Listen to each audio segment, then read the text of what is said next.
This is Forge is a monthly Ask Me Anything series. Last month, we spoke with Mr. Car Wash's chairman and CEO, John Lai. Mr. Car Wash being the now largest publicly traded company based in Tucson, or starting out of Tucson, I should say.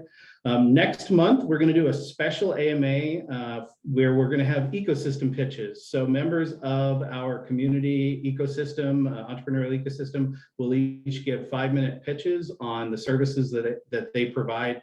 And then we'll open it up for questions to anybody that wants to learn more about what they do and how to get engaged.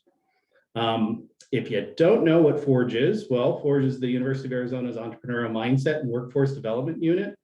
Supporting both students and the community in finding the opportunities and resources to translate ideas to impact. Lastly, I'd just like to acknowledge many of the people who are on today or who have lent us support. Startup AZ up in Phoenix, CU, our UA Foundation, thank you so much. And of course, our many U of A partners, such as CALS, hello Matt, good to see you, and our community.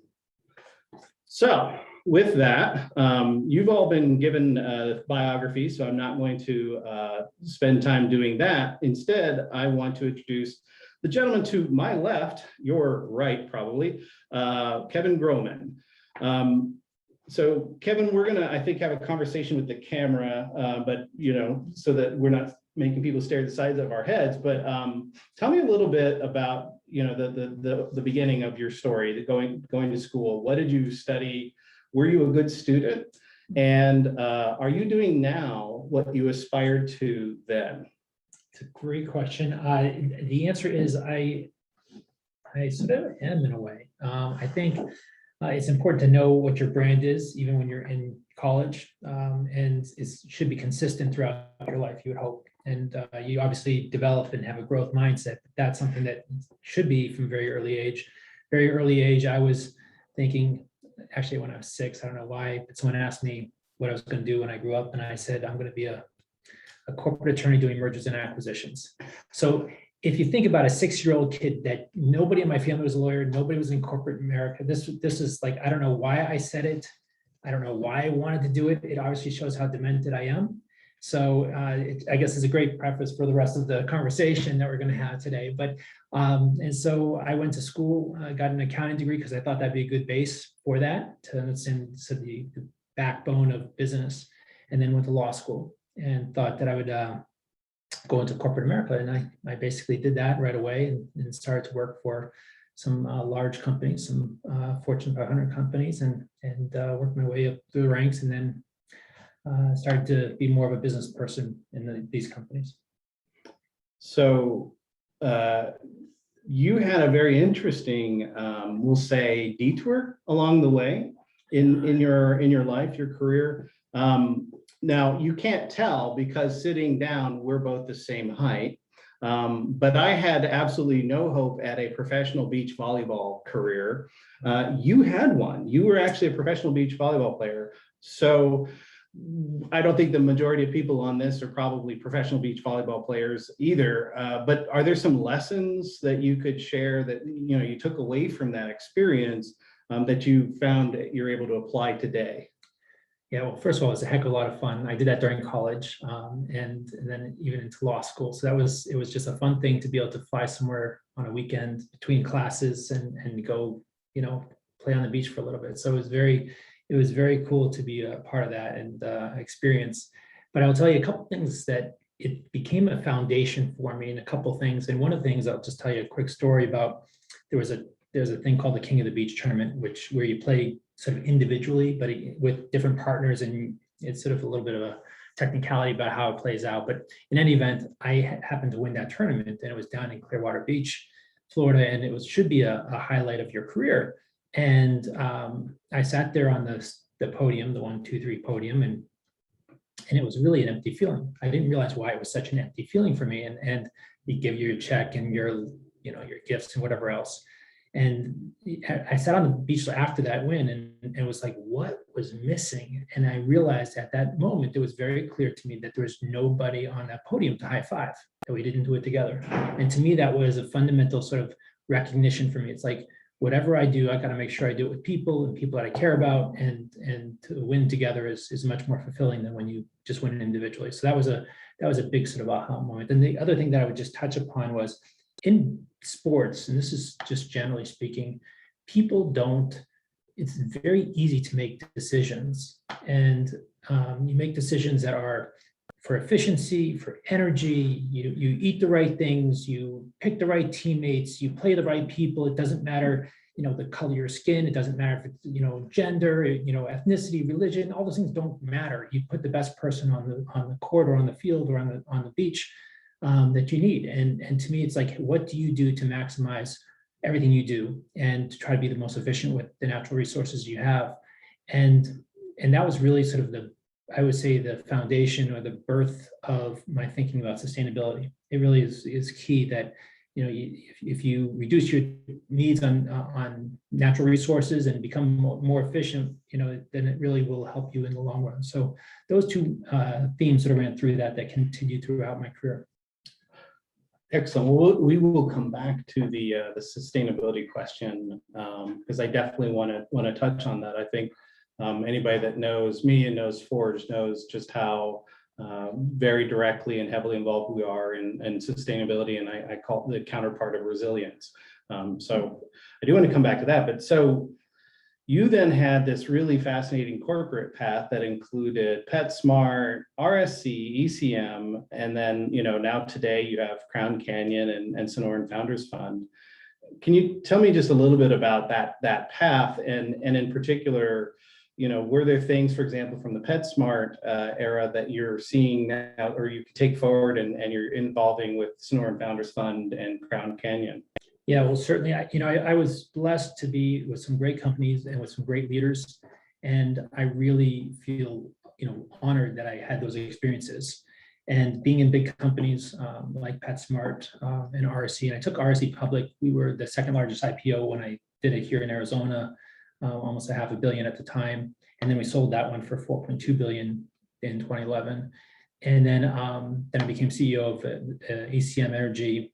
And that was also an incredible experience, just taking that company public. And then we ended up pulling it the night of pricing. But and then, of course, Sonoran Founders Fund and Crown Canyon sort of all evolved. So I think that all those experiences, when you work with great people, you can accomplish great things. And when you work for larger companies, it created a great sort of visibility to see the universe of opportunity within business.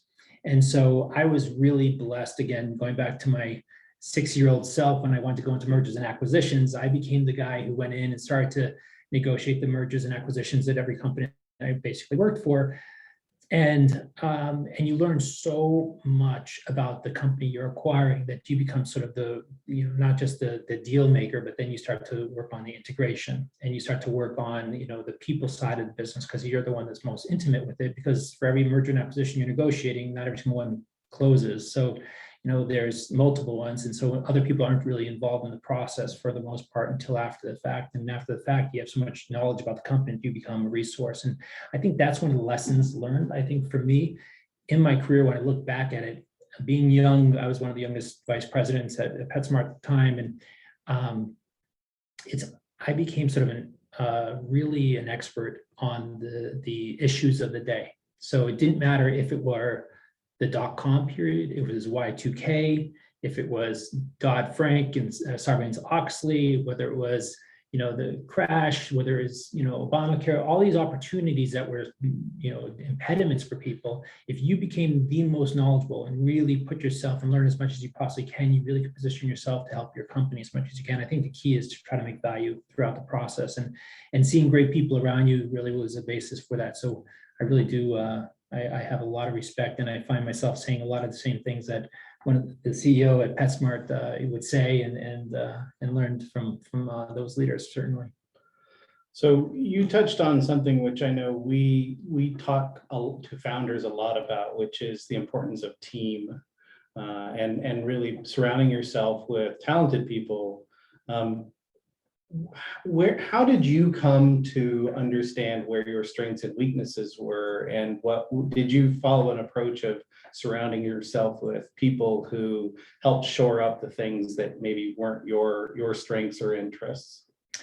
Yeah, I started my career, and with 2 months on the job, my boss ended up leaving, and we were in the middle of going public at the time. And so I had to step in and sort of take over that role because we had to replace him sort of in short notice. And so very quickly, I had to sort of learn by, drinking from a fire hose.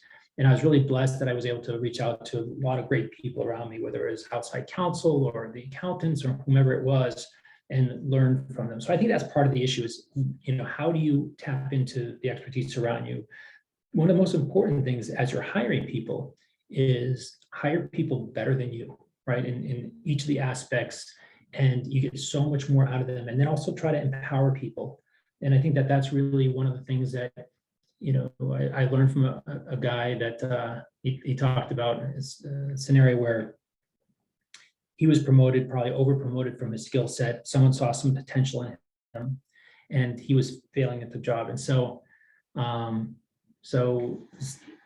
he went back to the boss that promoted him and said, "I want I would like to have, my old job back because I'm failing." And the guy said to him, "Listen, I'll just do 3 things in the next 6 months. And if you do those 3 things and it doesn't work out for you, then we'll put you back." And he's like, number 1, hire great people. Number 2, empower them. And 3, get the heck out of their way. It didn't say heck, but he's, and that was really sort of empowering for me too. It's like, once you realize if you hire great people, you don't need to be micromanaging people. Let them empower them. They'll think things themselves and do things better than you ever would yourself. And I think that's part of things. Once you start seeing how much additive other people are around you, then it's great. And when I became CEO of ECM, I had truly the best executive team. I was so fortunate. These guys and gals, they were able to accomplish so much in such a short period of time. And it was only because of them that we were able to accomplish as much as we did in such a short period. Wow. So, I think it's fair to say you've had an entrepreneurial journey, where in many cases you probably weren't handed a script and said, this is precisely what you need to do. You had to spend a lot of your time analyzing the problem, figuring out what the right solution was, building a plan and executing on that. So one of the things that I really wanted to touch on in our conversation today, and what often we talk about in all of the AMAs, is what does being entrepreneurial mean to you? Yeah, I think it's, I don't know what the right term is for being an entrepreneur. I'm not a fan of the term entrepreneur because I think it's too limiting. I think of it, if you have a growth mindset, that's what's really critical. And a growth mindset, I think, is really what entrepreneurs are. And I don't care if you're in a big company or if you're, at a doctor's office or you're, a plumber. It doesn't matter to me which sort of area you're in. But if you have that growth mindset, you're constantly thinking, how can I grow my business? How can I grow myself personally? How can I look at my weaknesses and my strengths and improve? That's really what it takes to be an entrepreneur. And being an entrepreneur is a very, you're putting yourself out there. It's humbling, and it's easy to get depressed. It's easy to get knocked down. You question yourself. You could get insecure with your efforts, and there's a lot of people that will be negative about your path or why it's not going to work. And so there's also a lot of people that can be positive, right? So it's like you have to take a lot of input from different places, block out the noise, but really sort of to really drive forward, you really need to have some thick skin. But it's that concept of having a growth mindset that really matters. And I hope that that we sort of open up our thoughts as to what an entrepreneur really is, because it really should not be just a person that opens up a business or that is a tech startup.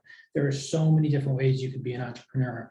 And I think that that's limiting. And the reality is, and we talked about this a little bit earlier, is companies want to hire people that have an entrepreneurial mindset. They want people to think for themselves. If you don't get as much if people just think just like you. You want people to think differently. You want diversity and inclusion. You want people to think, outside the typical box, so you could have unique ideas. And specifically, hearing from your customer, whoever your customer may be. If you get more insights from your customers and your employees, you're going to be a lot further, ahead if you do that. So that's really, I think, the power of being an entrepreneur. And again, whatever business it comes in. So we talked earlier about sustainability. So how do you see then, taking what you just said, how does sustainability or resilience factor into that? And now I want to take it to the next piece. Does this inform your investment decisions today? Yeah. So at the Sonoran Founders Fund, we invest in underrepresented individuals, and we do look for sustainable businesses. And I think that's, I don't know how you invest. You don't invest in for the short term, at least we don't. And that's something that we really think about. Now, sustainability can be thought of in an environmental capacity. It could also be thought of more in a business capacity. How does this business sustain itself? And there definitely is crossover there, and there's sometimes where there's definitely not an overlap either. But I think that's when I think about business sustainability, I really think about what is best for business. But the reality is there's not much of a separation. What's good for business is usually good for the environment for the most part. Again, there's obviously some that are not like that if you're in one of the dirty industries. But I think for the most part, if you're focused on the right things, you're going to make a better impact for your business. Just as a reminder, if you have any questions, please feel free to post them in the chat box in Zoom. Thanks, Linnea, for helping remind folks. And we will turn to questions in a few minutes.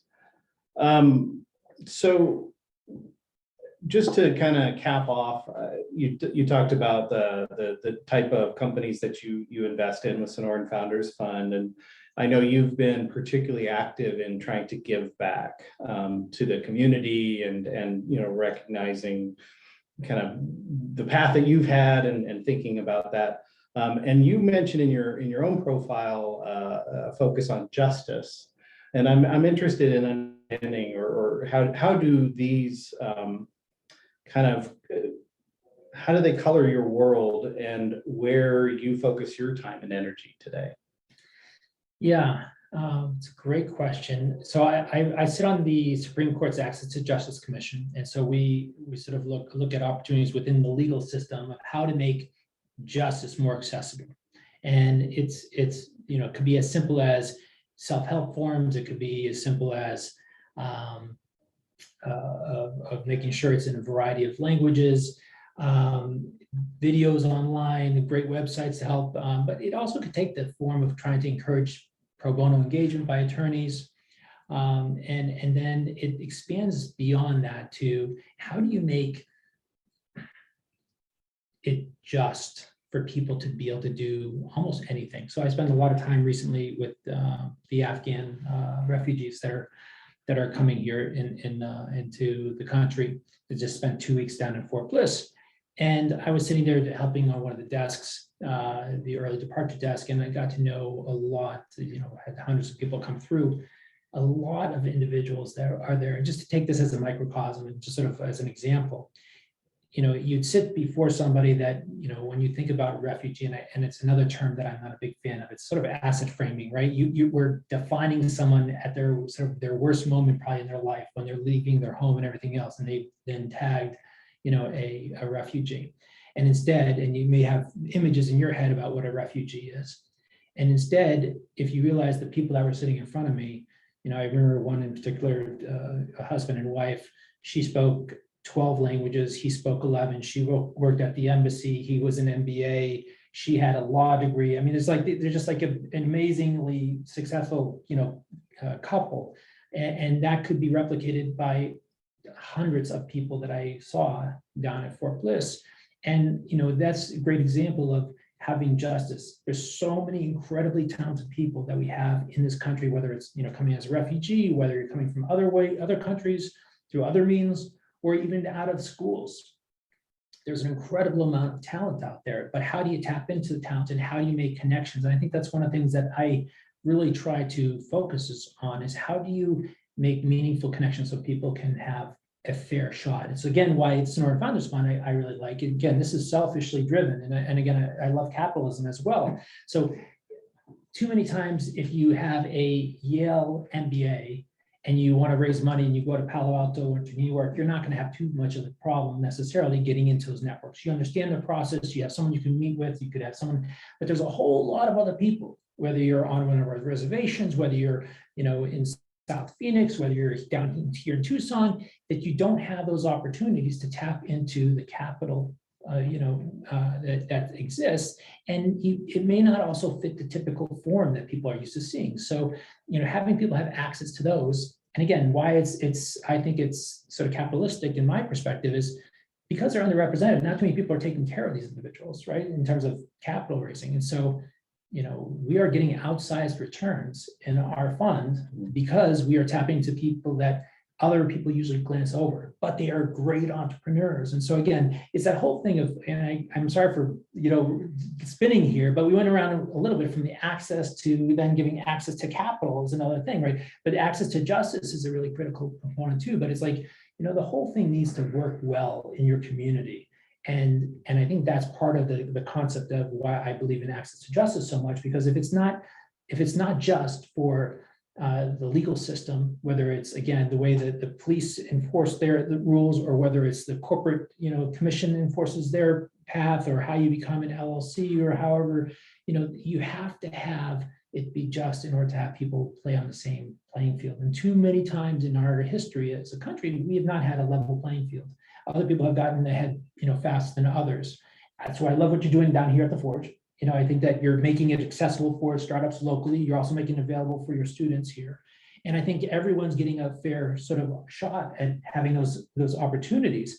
And having Startup Tucson here in the building is a great avenue of making those connections. So to me, that all sort of goes together. And it as disparate as my sort of background is with sustainability and access to justice and startups, you can start to see how they all sort of intertwine and connect. So, you gave the example of the hopefully immigrant to our country, right? A soon to be naturalized citizen. What are your thoughts? This is a topic that I've spent a lot of time, for example, with the Center for American Entrepreneurship, talking about the entrepreneur visa. And this idea that someone who has a meaningful business idea and has the sort of the wherewithal to take it forward, helping to prioritize that person. Number one, have you had any interaction or work in that space? And number two, what are your own thoughts there? I mean, I would love that. That just makes so much sense. And it's sort of like the student visa concept, and I'd love to combine the two of those things together a little bit, because I do think that there's some education that's necessary in terms of, how's, cultural differences and societal differences and have a learning capacity. But I love that concept. And so I would support that immensely. I've been working recently with some lobbying efforts on the Afghan Adjustment Act. And one of the big issues is how do we address 50,000 Afghans that are deemed to be humanitarian parolees is a designation, which is another terrible term. It sounds like it's a criminal term, right? Which it's clearly not. But what that means is in 2 years that ends, and so you should have seen the look on their faces when they realize that their sort of license to be here is up in 2 years unless they do something else. So 50,000 people going through the affirmative asylum process is going to bog down the system. So having means like for SIV or having sort of some sort of like I love that concept. Entrepreneurial visa would be phenomenal, because again, numbers of people that I saw down in Fort Bliss had entrepreneurial ideas. They wanted to open up a restaurant with his mom. And by the way, one of these individuals sent me I told him I love this particular eggplant recipe. He sent me an entire video about how to make it, and from inside the camp. And I, in fact, used that video and made it, and it did not look very good, but I tell you, it tasted delicious. So let's turn to questions. I see one from Alicia, basically saying, "Thanks, Kevin. Love what you just said about accessibility impact on ourselves of labels applied to us. In your experience, what conditions are necessary in order for people to feel empowered when they might be coming from marginalization?" Oh gosh, that's a great question, first of all. But it's a really difficult one. And I think that that's part of the challenge too, is in a lot of the mentoring that I've done over time is helping people realize how much farther ahead they are than they really think they are. And also one of the things about feeling marginalized is I actually think this is sort of an asset for these individuals, because you sort of feel as if you don't know, you need to work harder and learn more and sort of feel like there's a lot more that you're trying to gather in terms of information than someone that comes out and it just thinks they know everything. And those are the ones that I don't like to invest in because they clearly don't. So I think that the problem is, how does that individual that may feel marginalized really start to present themselves and have those opportunities that others, and it's very, very difficult. And I think that mentorship is a big one. And I think getting into the right circles is another one. And one of the things that I would encourage is, and this is, I remember hearing this when I was in college about you need to network. And I really don't like that term either, because I really don't like a lot of terms. But what I like is having truly meaningful connections with people. And how do you find, real meaning and where it's authentic, where you learn about someone, you hear about what they can provide, what they're doing, and then you try to connect up other people to do the same thing. And so if you're coming from marginalized, a universe, my recommendation is, how do you get connected up with Startup AZ? How do you get connected up with the Forge? How do you get connected up with the professor? If you're a student, spend time in the professor's office, spend time with their, other students. And it's sort of weird. I think back to when I was taking the bar exam a lot of years, I guess 30 plus years ago, whatever it was now. And this is just a short story, but we were sitting in a class with probably 200 people in it, maybe even more, 300-400 people in it probably. And somebody passed around a note that said, hey, if you want to be on play basketball intramurals afterwards, come meet at the front of the room. So the note went past me to the guy I just met next to me, and then went down basically 2 rows. And then someone saw the note, was annoyed that it got, distracted them from their studies, just crumpled it up and threw it on the ground. So 4 of us went down to the front of the room afterwards and we're like, going to start playing basketball. And so, fast forward 30 years, one is a member of Congress, another one's a CEO, and another one's a stay-at-home dad with a very, very impressive and amazing wife. And, you think about 3 amazing jobs, probably the 3 best jobs or great jobs you could potentially have, right? Being a, stay-at-home dad and then being, a CEO and then also Congress. But you never know who's next to you in your classes and what they'll become. And so the more connections you can make with people, the better it will be. So great question. And I'm sorry for being so long-winded with that, but that's a really hard one. And I wish I could answer that better. So Susan asked a couple of questions. The second one's the one I'm really interested in hearing, thinking about your civic engagement, but you've spent a career in corporate America. So did you ever think about working in a nonprofit or government environment? And how would you advise others who might be thinking about that in their own careers? It's a great question. I thought I would have to go into a government role, like working for the SEC or something like that to start my career, and did apply and didn't get in. So you get a lot of rejections in your life. And that was some of the rejections that I got. And that's something you got to get used to as an entrepreneur. And loved working in the nonprofit world as well. I think that for me, at least, I felt the nonprofit world was a really great place to be sort of, if you're pure at heart, the nonprofit you're interested in, and you're giving your time to that nonprofit, it's amazing how much you will get out of that nonprofit for yourself personally. So I really feel as if it's a great sort of adjunct. If I were, to make a recommendation to any students coming up, I would say, whatever your passion is, if you don't find it in the job that you're currently in, hopefully that's one and the same, make sure you're connected with the nonprofit. And nonprofits provide a lot of opportunities for growth, for executive leadership, for visible leadership. And so to me, I think those are things that, you don't get necessarily, in your typical job right away, whereas you may be able to have opportunities to be, for instance, on the board of a nonprofit and all of a sudden see what board leadership is like. And I really, really strongly believe that that's extremely valuable. The other thing I did not realize when I was younger is it goes back to the prior comment about when you're feeling marginalized. the more you help others, the more you will get. It's crazy how that works. And the other thing that I didn't really realize is how much networking or value is from the connections you make while you're working at a nonprofit. And it's just amazing, when you think about like-minded individuals coming together to do something bigger than themselves, it's a great place to be. So I would recommend every single student finding, whenever they're working, a nonprofit to get involved and engaged in for a couple hours a month, at least 4 hours a 1 hour a week or something like that. We could all afford to do that. So I really would think that's phenomenal. Great question.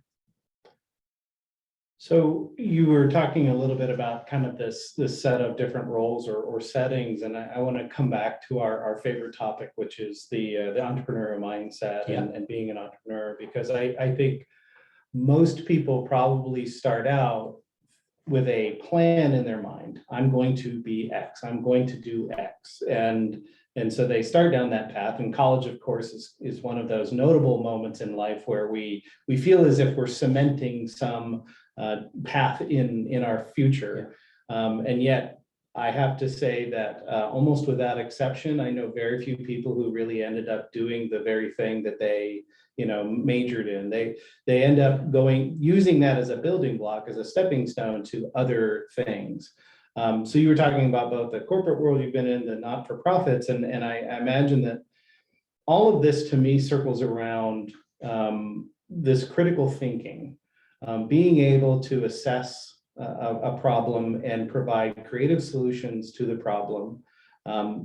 You talked about teamwork and surrounding yourself with good and capable people. So it's working collaboratively with others, assumedly not all of the same background, which is one of the things that we're really big about, is putting students together with other students from other majors so that they can learn about those disciplines. Yeah. How do you see, thinking about those concepts, the critical thinking, the team and collaboration, when you look at some of the successful both companies you've been with and investments you've made, are these the things that you've seen? Are there other indicators that you've noticed in those groups, or does it usually end up coming down to an individual or a set of individuals and their sort of problem solving, critical thinking skills? And you're thinking more in terms of like how we invest? Is that just sort of like... Right. Well, I'm asking, it's actually post-mortem, right? So you've made some investments and you've had some things exit, lead, and succeed. If you look back both to your own personal career or professional career and those investments, can you draw a line through some of these things, such as the critical thinking, problem solving, collaborative, team building, et cetera? Or was there some other quality that you recall noting? I think it is problem solving. I mean, it comes down to that, and it is problem solving with the right people. So every time that I had a challenge, I headed up safety at one of my companies, and we had a safety rate that was not really, it was really poor. The numbers of individuals that were getting hurt was really just horrible. And so one of the things I loved doing was bringing individuals from across the company. I always loved having someone from the military, with a military background, because again, autonomous working, independent, not scared of the first thing that's going to bump them off the road, or first speed bump, it's not going to throw them. They've seen a lot worse. So having someone with that type of background is good. Having someone that's really close to the customer, whatever the close to the customer is, whether it's if you want to think of it like the cashier, the classic point of sale individual, but someone that really understands the customer, make sure that they're in the room. So we have good insights, and you have just a good diversity of thought and ideas, because problem solving is only good if you have that perspective. Fortunately, too many people have limited perspective on when you're trying to solve a problem.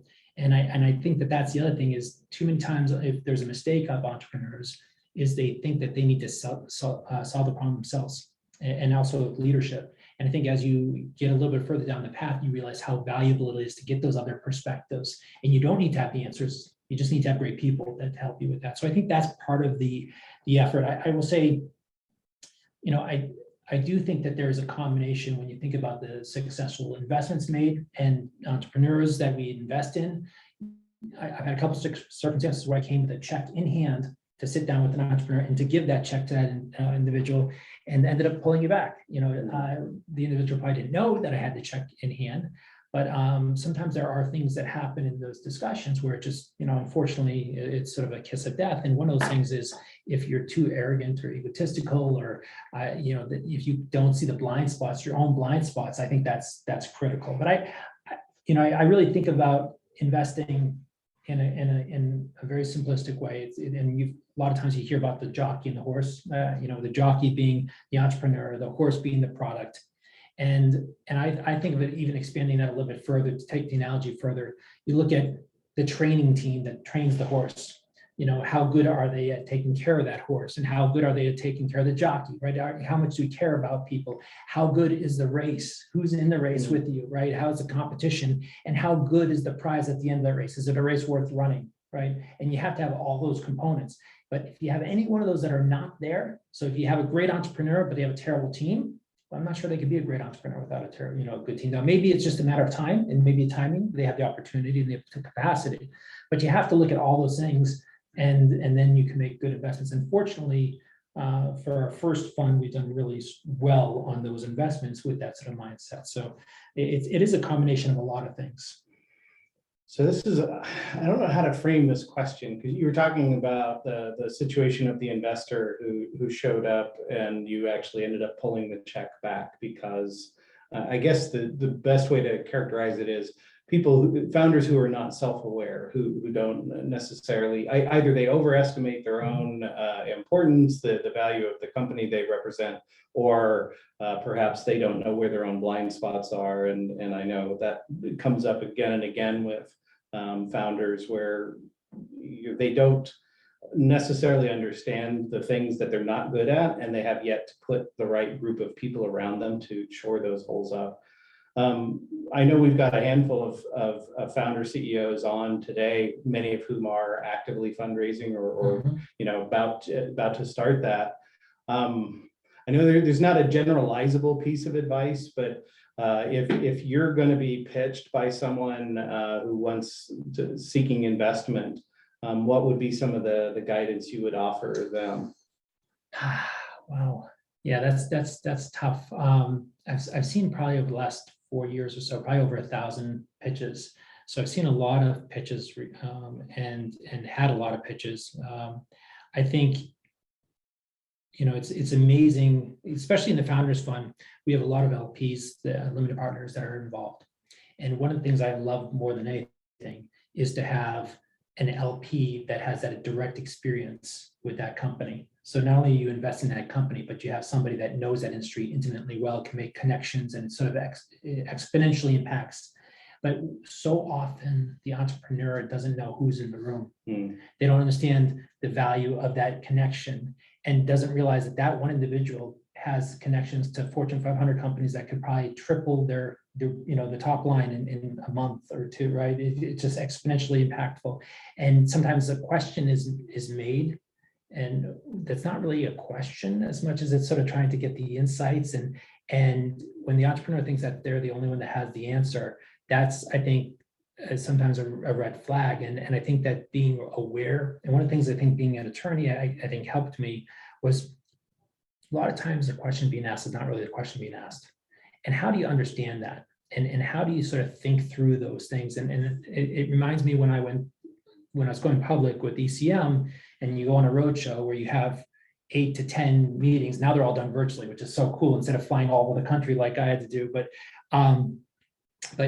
every single time you sit down in a room, the way that people ask their questions, you realize what information are they trying to give? And you're trying to help then guide the answers to be what their questions really are, the heart of what they're trying to do. Most of the time it's trying to value, how do you value the business really?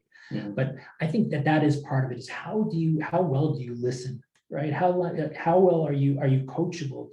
Can you see opportunities? Because if you can't see the value of an LP sitting in the room that has your direct experience, how well will you listen to a customer that has great insight about your product? that you may not listen to and adjust and pivot. So to me, that's probably the most important thing is be a great listener, learn nonverbals, try to dig the softer things in business, and be humble enough to realize that we're evaluating the entrepreneur on their team, on their advisors. Who are their advisors? And how good are their customers? Who are their customers, right? How have they been able to, if you can't sell it to your own family and your own friends, and you can't sell it to advisors, can't sell it to customers, then there's probably a chance that we won't be investing. But if you could sell to those people your concept, there's a good chance that, we'll invest.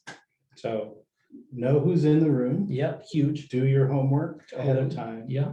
You shared a story with me about a class that you were invited to come and speak to. Would you share that story? Yeah, this is sort of a cool experience. And I went and talked to this one class probably almost every semester. And it was about a 2-hour class. And the first hour class was really sort of a slow hour because they just were getting used to me, were like learning about me. And then the last hour was usually very engaging. And so what I asked the professor to do was just to say, Kevin Groman is coming to the class, nothing more. And then when I showed up that day, I asked the class to introduce me. I said, put down your computers, put down your phones, tell me what you learned about me before you came to class. And it was amazing. It was silence. Nobody knew anything. Nobody did any background. Nobody looked me up, saw anything on the internet about me. But meanwhile, the night before, I asked the professor for the list of students that were going to be there. And I literally spent 5 minutes on each student, learning about each student through the internet and whatever else I could find about them. And so then I said, you don't know what you're missing when you come to class. And a teacher has taken their time to find a guest speaker to come speak to you. And you don't know what type of connections you may have. And then I started to go through this elaborate story about me actually driving down to Tucson. I happened to get a flat tire on the way down.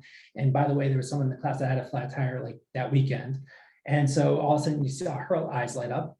And then I was like, and then I was going to my favorite band and talked about a concert that someone else was there. And then by the end of the little story I gave, I had talked about every single person in the class. And it was amazing. When I talked about the thing that attached upon that person, all of a sudden their eyes lit up like, oh my gosh, he just talked about a DJ. I'm a DJ. What's he talking about? And all of a sudden, and by the way, their facial expressions, I knew exactly everybody's name by the end of that session because they just self-identified themselves. But what it did was, and then there was people in the room, by the way, that I really wanted to talk to. One was from Costa Rica, 3 were from Germany. There was like some amazing stories. I wanted to go to visit Costa Rica. So there were people in the room that I really wanted to connect with.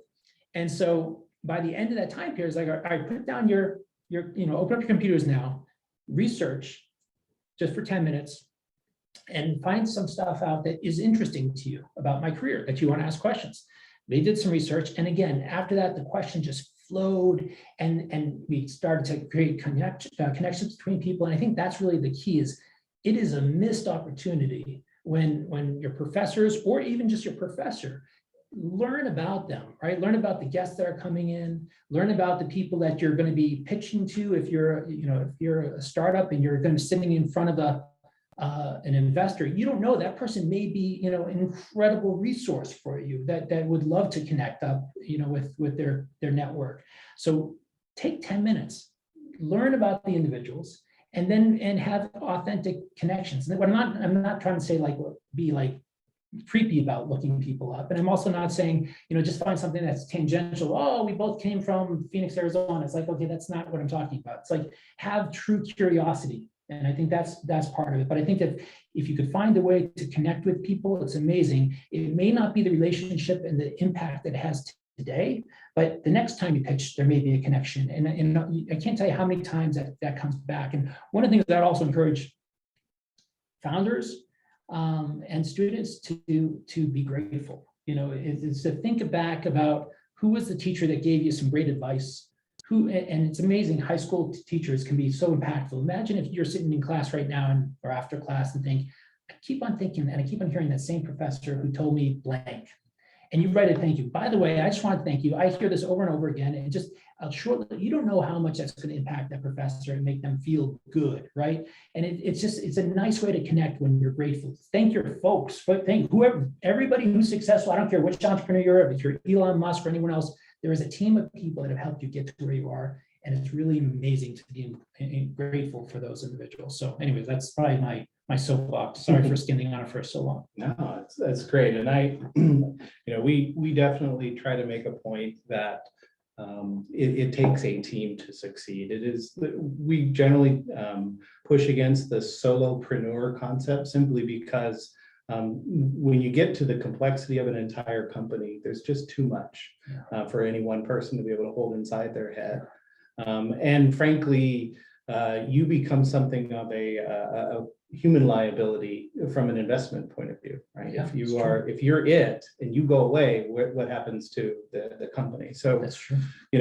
I think speaking from the point of view of being able to build that team of people around you, having that natural curiosity and learning and engaging with the mentors and experts and professors, if you're a student, just allows you to uncover things that you might not otherwise be aware of. So that's really great. Yeah. Well, I want to thank you very much for your my time pleasure. coming down here today and meeting with us and being part of our Ask Me Anything. And as I mentioned, we're going to have special timing for the December Ask Me Anything. It'll probably, I want to say it's the 8th or the 9th. Again, with all of our ecosystem partners, they'll be able to do a pitch on the services they provide, and you can ask what kinds of questions. And thank you, everybody, for being here today. Great to see you all, and look forward to next time. Thanks again. My pleasure. Thank you all. Bye, everybody.